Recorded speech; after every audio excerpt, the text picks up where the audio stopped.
before we make our character move, we add a bit more logic. We're going to change the settings of our project so that we do have collision that works automatically right now by default, but when we start to add the enemy and more logic in the game, we will have some issues if we don't organize our physics layers just yet. And also the game frame here is a bit small compared to the art. You can see the character is very big on screen. We want to change that so that it looks a bit nicer in the end. To do so, we're going to go to Project, Project Settings, and in this window, we're going to go down first to the physics layers. So we're going to do that, and then we'll do the screen size. You want to go down to the bottom of the left roll-up menu, go to 2D Physics, and you can name your physics layers here on the right side. So for example, layer 1 could be the player, layer 2 the enemies, layer 3 could be, well, in the next tutorial we'll have coins, so you can call it coins, and layer 4 could be, we can't really say ground, let's say the world. So everything like the walls, platforms, ground, everything like that would be under the world layer. Close the project settings for now. I'm going to fold the output window. And when you select the tile map, in the collision category, you have layers and masks. The layers are where this tile map is on which tag it is. So you have 20 layers, and if you click the 2 dots on the left, you will see a list of checkboxes that have the layer names that you just created. So our tile map, we don't want it to be on the player layer, so we click to uncheck that, and we're going to set it to be on the world layer.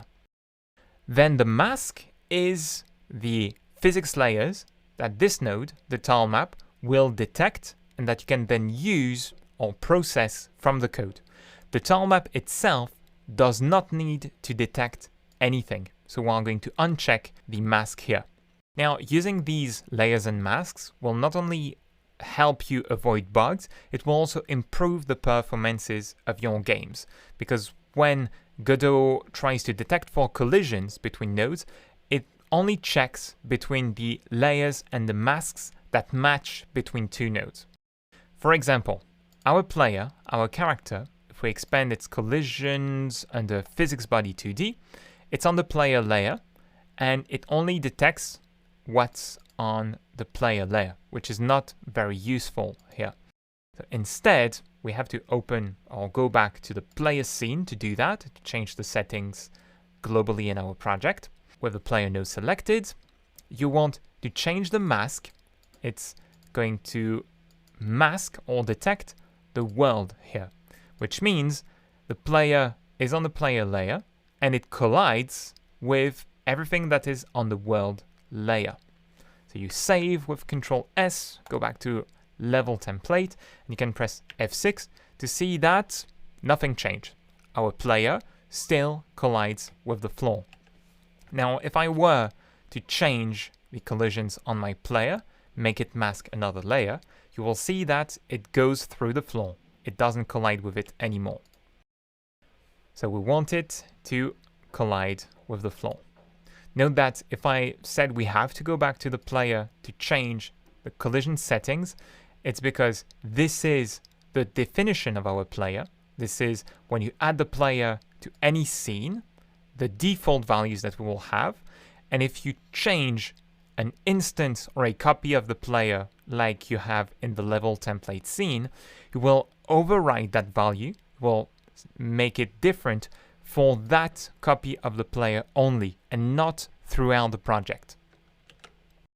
The next step is to increase the window size so that our game window is a little more interesting, takes a bit more space. So go to Project, Project Settings, and we're going to go down to the Display category, Window subcategory. You can use the search bar to search for that. So normally if you search for window, you will find it pretty quickly. Then you have to clear the search to see all the options again. So we're going to change the size and height of the window. We're going to go full HD with 1920 by 1080p. We can make sure that the window always stays on top. That way, when you click on the editor while testing the game, if you are working with a single screen, the window will stay on top of it, so that you can change values in the inspector while testing. You can then change the test width and test height. This is when you test the game from the editor, it's going to make the window smaller. It's going to make it scale down. So I'm using 720p here, which will give me a window that's small enough so we can still see the editor in the background. And then moving down, we have the stretch options, which are really important for the window to resize as expected. So let me show you what's happening when you resize the window right now. The game does not scale to fit it. So going back to the project settings, we're going to change the mode from disabled to 2D. This is going to scale the game window and render the game at the resolution of the window. And the aspect, you can force the game to keep the aspect ratio. Let me show you what's happening. So right now, our viewport is 1920 by 1080p. So if I test the game, you're going to see my character and the level does not fill all the available space. Now, if I stretch it, if I change the size, you'll see that the game viewport, the rendered data, gets squashed inside the window, which is not what we want. The aspect ratio, so you can use keep to make it so there will be these black bars and the game will always be 16 by 9 or the same ratio as our 1080p Full HD resolution here.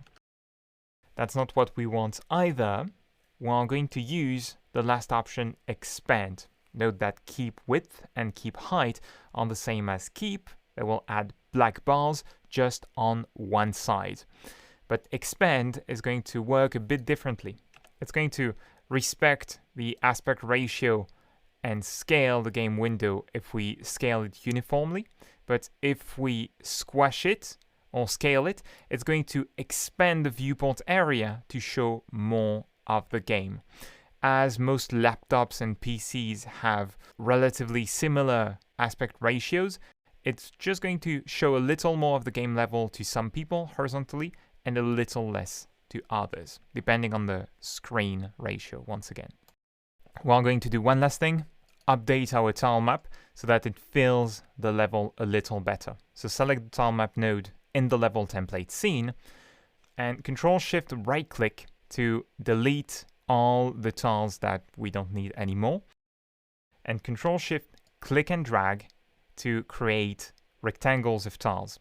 You can see the limit of our game viewports with the faint blue line and pink line that you can see on the bottom and right side of the scene. You can use that as a guide to add tiles to surround your level there. I'm going to move the player as well, and with that you can press F5 to try the scene and see that we have our scaled window now.